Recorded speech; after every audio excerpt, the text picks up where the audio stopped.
Then came the line that cut deeper than shrapnel. "Something tells me Uncle Sam ran out of men." The laughter was awkward, brittle. I stood there frozen until the smell of burning wood reached me. My certificate glowed orange inside the fireplace, curling in on itself. My mother tried to save it, but all she pulled out was a scorched frame. I left before anyone noticed, stepping into snow that looked almost holy under the porch lights. 3 years later, a letter from the bank arrived. A single sentence changed everything. Change of ownership, joint title, Irene Torres and Martin Hayes. I called my mother. Her voice was tired, apologetic. "Everything's fine," she said. But it wasn't. I understood then, when a man needs a title to feel like a man, home stops being a shelter and becomes a battlefield. The next morning, the air smelled of diesel and salt. I walked down to the docks, hoping the sea might rinse something clean. An old man was hunched over a fishing reel, a faded cap stitched with U.S. Air Force, retired. Without looking up, he said, "You served at Seymour, didn't you?" I nodded. "Weapons engineering, Valerie Torres, Arthur Reed." He replied with a slow smile. "Used to work there myself. You've still got that stance, the kind that says you haven't learned how to stand down." We talked for hours about engines, storms, and the strange ache of returning home. Before leaving, he said, "Cameras don't lie, but people do. If you ever can't speak, let the truth speak for you." His words followed me back to the house. That evening, I set up small cameras along the porch and kitchen, telling myself it was for safety. Deep down, I knew it was for proof. Near midnight, a notification blinked on my phone. The footage showed Martin looming over my mother, papers spread across the table. "Sign it, Irene. This is my house now." My mother's hand shook. She whispered my name before he cut her off. "She doesn't live here anymore." My stomach turned cold. I called Arthur, told him what I'd seen. The next day, he found Martin's old employment records, violence at a shipyard, an investigation quietly buried by friends in City Hall. "He won't stop," Arthur said. "Men like that never do. They just wait for permission."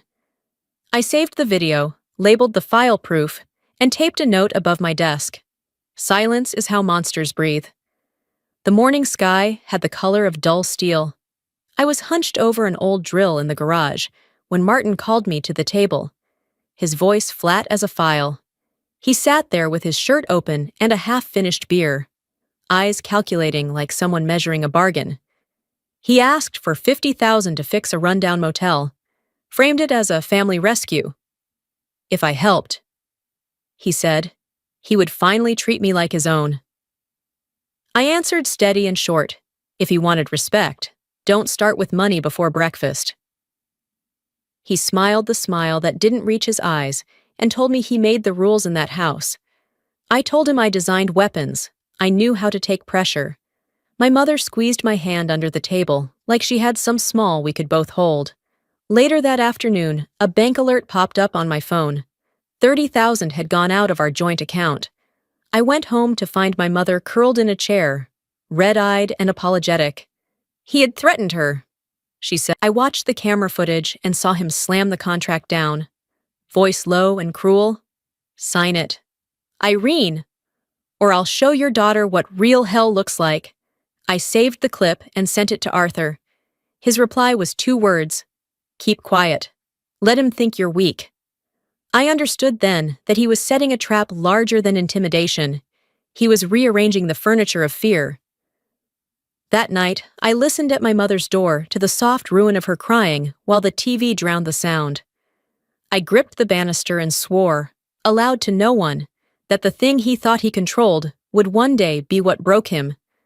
I cooked because confrontation dressed in food felt less like an ambush. The potatoes steamed, butter melting like a small promise. We sat with the game flickering, each fork untouched. Martin lifted his beer and told us to pray before eating. I said I prayed some people would learn respect. A spoon clattered. My mother's hands trembled. When he stood to leave, he came back with a sheaf of documents, loan papers, and a transfer of title.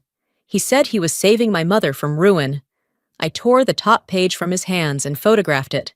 His reflection warped in the glass, ugly and sudden. I texted Arthur a single line. "If I disappear, you know why." He answered, "Recording is live." Unknown to me, the cameras were still piping footage to a server he could reach. Dinner ended in silence. I scrubbed plates while the storm pressed at the windows. At the bottom of the stairs, I told Martin he could practice being a man, but he still had to learn how to be one. He said something about power being blood, down the road. Arthur watched the feed on his laptop, saw the kitchen lights strobe, and leaned closer, whispering something to the empty room. "Don't be alone tonight." Rain hammered the roof in heavy sheets, thick as smoke. My bag was packed by the door. My mother sat in the living room, clutching her Bible, whispering prayers too soft to hear. I told her I'd found a small place near the docks. She begged me not to go, said Martin had been drinking all day. I kissed her forehead and said fear was the only thing keeping him alive. The TV went silent. Footsteps dragged across the kitchen floor. He stood in the doorway, holding the titanium bar I'd once brought home from the base. Smooth, silver, shining in the dim light. He asked if I was as tough as the metal. I told him to step back. He laughed, the kind of laugh that carried venom. "Think you're still in uniform?" he said. "This is my house." I told him it was my mother's. His smile vanished. He stepped closer, eyes glassy and dark. The first swing missed. The second didn't. Pain exploded behind my temple. Blood spread warm against the tile, mixing with the rain dripping through the ceiling. My mother screamed. He shoved her away. Before the world went black, I saw the red camera light blinking, steady, alive, recording. Across town, Arthur's laptop flashed an alert. Motion emergency detected. Transmission live. He called 911, shouting the address, then drove into the storm. When he reached the house, Martin was raising the bar again. Arthur's voice cracked like thunder. "Drop it!" "Hayes!" He grabbed the weapon. It hit the floor with a sound that cut through the rain. The sirens arrived. The camera never stopped blinking, cold and certain. I woke under white hospital lights, the smell of antiseptic sharp in the air. My mother sat near the bed, eyes hollow. Arthur leaned by the door, soaked and steady. "You saved yourself," he said. "I just made sure the right people saw it." Hours later, detectives came with a military investigator. "Hayes says you attacked first." They told me. I smiled through the pain. The camera remembers better than he does. The investigator nodded. Because of my federal clearance, the case now belonged to the Pentagon. That night, headlines twisted the story. Martin's lawyers called me unstable. By dawn, a Pentagon statement cut through the noise. Active investigation. Assault against a U.S. Air Force officer. The whole country suddenly knew my name. I stared at the titanium bar sealed in evidence beside me, its silver glint steady under the light. I once forged steel to protect. Now it would protect me, just in another way. A week after the hospital, I was summoned back to Seymour Johnson Air Force Base. The hall smelled of metal and coffee, and the walls seemed to hum with something larger than justice, something official, cold, and certain. When I walked into the briefing room, the American flag hung behind a long table. A screen glowed at the center, and Arthur Reed stood quietly in the corner, wearing his dark blue jacket, face tired but bright with resolve. The officer at the head of the table asked me to summarize the incident. My throat was raw, yet my voice didn't shake. "He didn't just hit my head," I said. "He hit the country I served." The words hung in the air like static. Then they played the footage. Rain hammering the windows. The sound of steel colliding. Martin's voice spitting out, "You're not family." No one moved. When the lights came back on, the steel table gleamed, cold and clean. The Pentagon representative cleared his throat and announced the decision. The case would be transferred to the federal court in Raleigh. At the trial, cameras filled the room. Martin entered in a gray suit, trying to look composed. My mother sat near the front, rosary wound tight around her hand. His attorney claimed self-defense, said I was a veteran with trauma. I stood and met his eyes. I was a soldier once, I said, but I never struck an unarmed man. Arthur handed the prosecutor the drive. The video played without commentary. Only rain, the strike, my mother's cry, Arthur's command. When it ended, the judge looked directly at Martin and spoke quietly. You didn't just attack a woman. My mother rose, trembling, voice breaking as she confessed how he had forced her silence. The courtroom went still. The verdict followed like thunder. 20 years in federal prison, no parole. As they led him away, he glanced back, searching for reaction. I gave him none. I turned to my mother instead, whispering that we were finally free. Outside, a line of veterans stood waiting and saluted me as I passed. That was when I cried, not from victory, but because for the first time, silence had finally been heard. The garden outside the rehabilitation center shimmered with early morning dew. My mother sat by the window, watching women in light sweaters water the flower beds, each of them carrying their own kind of quiet sorrow. I pulled up a chair beside her. For a long time, neither of us spoke. The air smelled faintly of lavender and rain.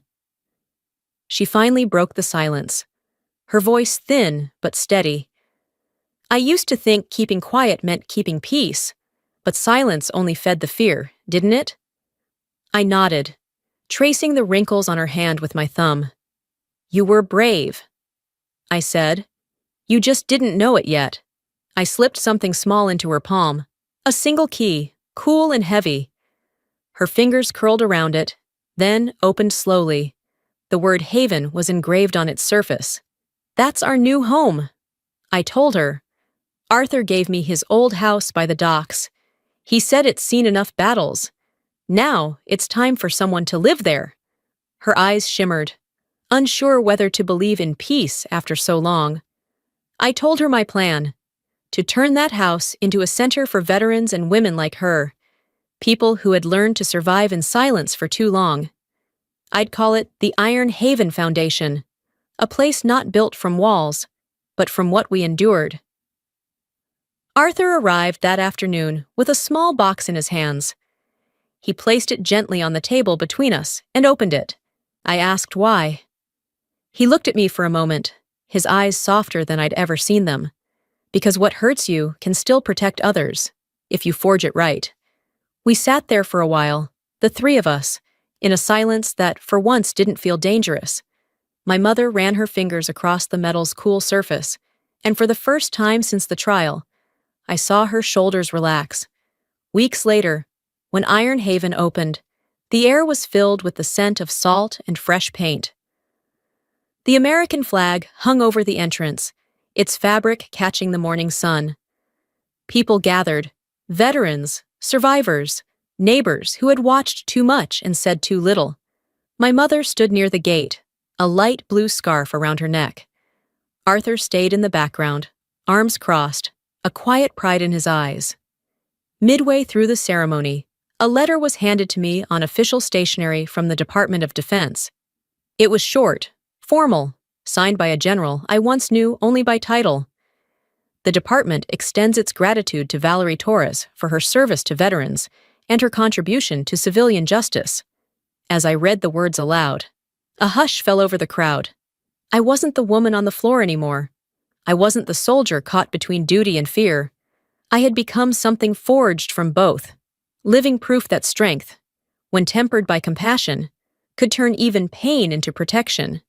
3 months later, Iron Haven opened beneath a wide Carolina sky. Justice isn't polite. Sometimes it kicks the damn door down. For a moment, there was nothing but the sound of waves. Then came the applause, steady, rising, like the tide. Arthur stood near the back, his posture still military, his hand lifting in a slow, deliberate salute. I returned it, and a smile found its way to my face, the first one that didn't feel borrowed in years. By nightfall, the celebration was over. I stayed behind on the porch, the sea spread out before me like a living thing. The sound of water brushing against the steel railing carried through the dark. Once, that sound made my chest tighten. Now it beat in rhythm with my pulse. I opened my journal and began to write. The iron bar that once drew my blood now guards this place. Maybe justice isn't something we chase. It's something we forge from what tried to destroy us. A red light blinked softly against the wall. The camera was still on, quietly recording. It no longer felt like an eye watching for danger, but a witness standing guard. My mother stepped out, draping a shawl over her shoulders. She placed a hand on mine, warm and steady. "Hear that?" she asked. I nodded. "The sound of steel and sea," I said. "The two things that once terrified us now sound like peace." We sat together, listening as the wind carried salt and dusk through the air. The camera tilted toward the horizon, its lens catching the last glow of daylight spilling across the waves. Crimson, calm, endless. The world seemed to exhale with us,